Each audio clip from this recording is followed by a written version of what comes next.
ꯋꯥꯗꯅ ꯅꯨꯡꯉꯥꯏꯕ ꯄꯥꯝꯕ ꯁꯨꯗꯅ ꯄꯩꯁꯥ ꯄꯥꯏꯅꯤꯡꯕ ꯅꯨꯄꯤ ꯐꯖꯕ ꯊꯤꯅꯤꯡꯕ ꯍꯥꯏꯔꯤꯕ ꯃꯌꯥꯝꯁꯤꯡ ꯑꯁꯤ ꯑꯩꯈꯣꯏꯗ ꯇꯠꯇꯅ ꯂꯥꯛꯄ ꯋꯥꯈꯜꯅꯤ ꯀꯔꯤꯒꯨꯝꯕꯗ ꯃꯌꯥꯝꯁꯤꯡ ꯑꯁꯤ ꯐꯪꯅꯕꯒꯤꯗꯃꯛꯇ ꯐꯠꯇꯕ ꯋꯥꯈꯜ ꯃꯌꯥꯝ ꯑꯃ ꯑꯃꯨꯛ ꯀꯣꯛꯁꯤꯗ ꯂꯥꯛꯏ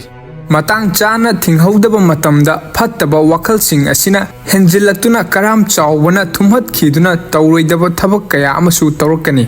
ꯑꯁꯨꯝꯅ ꯐꯠꯇꯕ ꯋꯥꯈꯜꯒꯤ ꯂꯥꯡꯗ ꯊꯨꯗꯨꯅ ꯑꯩꯈꯣꯏ ꯄꯨꯟꯁꯤ ꯃꯤꯀꯨꯞ ꯈꯔꯗ ꯍꯣꯡꯍꯟꯕ ꯌꯥꯝꯅ ꯂꯥꯏ ꯉꯁꯤꯗꯒꯤ ꯆꯍꯤ ꯀꯌꯥꯒꯤ ꯃꯃꯥꯡꯒꯤ ꯋꯥꯔꯤꯅꯤ ngasi mobile phone car bikes internet leitringay matamda yamna chamna punsi marialda hingnaringai matamgi warini kungang amada naha oiba nupa amakak leirami mahakini haibada kanasu leiramde nongmagi afangba thabak suraga chamna hingjaba mi amani nongma mahakna yumdagi thabak thiba thoglaklami numit asida thabak amata phangdrabada nupa adu mathwai yamna wana mayum maikai panglaklami Tanja asida tungdagi yamna athapa khonjel amana mahakpu kaurokpa taraklami mahakna onthokna yengluba matamda ahal oiraba nupa ama achauba khawjaw ahum mananganda poduna leptuna leiramba thengnakhi ahal aduna mangonda mahaki khawjaw sing adu thangbinaba mi leigadra haiduna hanglaklami masida naha aduna pot adu pujage haiduna haijaki ahal asina khawjaw ama piraduna hairami khaw ani sidi aina paijaba ngamani khaw ama se mathangi thangnaba khulsi phawbutang pubirau sanagi paisa ahum pige haiduna pirammi naha aduna khawjaw adu hek paikhatpaga khaw asidi onthokna lungkhreda haiduna haraglami masida ahal aduna khaw aduda yauribadu korigi paisani haiduna hairakhi lumlabasu lumna nupa macha aduna beg adu pokhatuna satpa hawraklami asum chatpana nupa macha aduda ahal aduna munna mangonda yengba adu mahakna urami madu ubda mahakna khanki ahal asi mangonda paisa khawjaw asi aina puduna chen khragani haibagi chingare adubu aihakti punsigi ngasi phawba miki mapot amata huranba oidaba namthak tawba asi tawraktri mahakna aibu thajaduna asuk yamlaba paisa asi su sinari mahaki thajaba asi aina paisa kharagidamak mangaloi haiduna khanki mahaki awamandu natana ahenba paisa karisu pamde haiduna su khanjaki asumna lakpana turel amagi torbal yawraklami naha adudi ising aduda kumduna turel adu lanba hawrakhi adubu ahal adudi turel adugi torbanda leptuna leirami ahal asina hairaklami aihak yamna ahal oire lumkhraba beg ani asi puraga turel asi lanbagi pangal aingonda leitre turel asigi ichelna aibu sungchoi soidena chenthakhragani nahakna nahanina beg ama siga puro aduga sanagi paisa ahum amaga supirage haiduna piraklami naha asina phare haiduna atopa beg ama adusu lawba chatlami matang asida ahal asina chingnana hairai khawsing asi puraga nahak chenkhiroi haina wasau masida naha asina aina karigidamak nangi khawsing asi puraga chengadawribano aigi khusumandagi ahenba karisu pamde haiduna kumlakhi ahal asina amuk hairai hawjiki matam asida kanabu thajaba yaribage beg aduda yauriba sing adu lupagi paisa singni matang aduda naha aduna aise huranba amagum ubiganu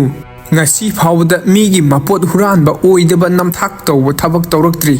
masi haiduna ani shuba beg adu pokhatuna turel adu lalami asumna lupagi paisa mayamduna phawba nupa adugi thamoi sengjaba adu uba ngamlamde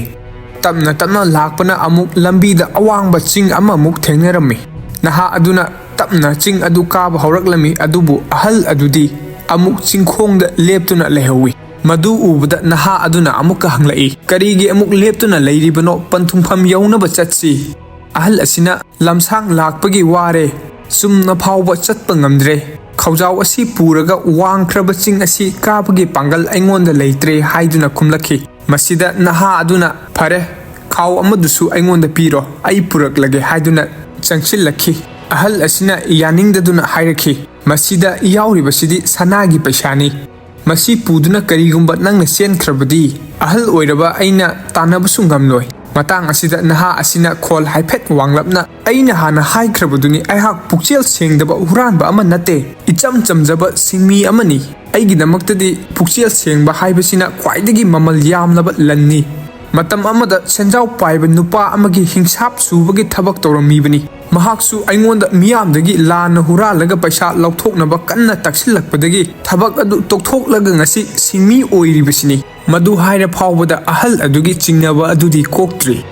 ahal asina amuk hai nahakna ngangliba adu kayam chummabano haibadu ai khangde adubu phare aina ngamdrabanina khaw asisu puro nahaki khusumandi matik chana pini haiduna harakhi asumna naha aduna khaw ahumak pulap puduna chatminarakhi ahal asi chatpa phawba waraktuna taptharakhi ai tamna aina ngamba changde inerake nahak adum mang thana chatlo aduga ching asi lanthoklaba matung makhada unasi haiduna ahal aduna naha aduda harakhi asumna mabaning yanaduna naha adu chatpa horaklame tamna lakpada mangonda wakhal macha amadi lakhi mahakna khalli karigumba khaw ahummak asi aina puduna chenkrabadi ahal asina aibu tanabasu phangadaba leite asuk yamna ahal oiraba mahakna asuk yamlaba paisa sing asi kari tawdoino mahakti hingadawa chahisu yamdrabani adubu aidi naha yamna oiri paisa sing asi aigi oirabadi phajaba nupi amaga luhongduna aigi punsi asisu mapung phaba mini ikai khumnaba punsi ama oiragani haiduna khalakhi ngai haki magi kokta lakpa wakhal aduna thumhatkiduna nupa aduna lumkhraba beg ahum adu puduna chenba horakhi ngai hak chelaba matungda mahak wabana sor thabet honduna leikhi paisa sing adu mahaki oiningbagi mayaina mahak mayum yongnaba chelakhi kona thangda mayum yogduna khaw sing adu hangdoktuna yengi adubu mahak pungak ngakhi sanagi lupagi paisa singdi amata yawamde khaw aduda nung macha pik thanna yawduna leirame mahak karigidamak ahal aduna mangonda oidaba nganglibano haiduna khalakhi karigi oidaba ngangduna mangonda nungsing adu chinglon lana puhallibano haiba wahangsing matonta hangjaduna ahal aduda saurame matang asida nungsing adugi marakta chithi ama yawduna leiba adu nupa aduna thengnakhi mahakna chithi adu lauthokduna parakpada asumna irame aihak leibak asigi ningthauni aihak yamna ahal oire hingbagi chahi yamsilaktre aigidamakta icha isu amatasu leite aina matam sangnadagi yamna mathamoi sengba nupa amakhak chawraba leibak asigi ningthau khubam asi sinnanaba thirakpani karigumba nahakna chelamdaba taragadi nahak laibak phaba nupa adu soidna oiramgadabani chithi asi paruraba matung nupa adu thamoi sokna kapki mahak yamna thamoi sengba misek ama oiduna lakpa misakni mahakna ahal adubu namthak tawduna selsing adu hurange haibagi wakhal karisu leikhide karigumba mahakna ngahaki wakhalda lakpa phattaba wakhalsing adu nathairamlabadi mahak ningthau ama oiba phanglamgadabani adubu ngahaktang khanghaudana lakpa phattaba wakhal amana ngamkhiduna khantha howdabadagi mahak punsigi phanglaroidaba khudong chaba ama mangki wari asina karamna akhoigi khantha howdaba wakhal kharana matau karamna punsigi poloi asi lepke haibadu tagli mathamoi sengba afaba thabakta tawduna ta lakpa nupa macha aduda phawba thoklibaduni ngahaki phattaba wakhal laksinba ngamhowdabadagi mahakna tawroidaba thabak ama tawki suduna charambadagi ningthau pham phawba kaduna achauba matik leiba ningthau ama oiramba phawba yabadu lemna hek mangki yeknabana akhoida phattaba tawrakpadudi akhoigi phattaba wakhalna akhoida sokhanbana heli maram asina akhoina khalliba wakhalsing asi amuk haribra phattabra haibasi nainaba mathau tai akhoigi khantha howdaba wakhalsing asina wahai oirai aduga wahai dagi thabak oina pangthorai masidagi hainabi oiraktuna akhoigi punsigi panthumpham asi masina lepi maram asina akhoigi punsida phattaba wakhalsing asibu matam chana phajinduna afaba wakhal khanba tambagi mathau tai asigumba macha sing asina afaba mi ama oibada achauwa mateng oigadoribani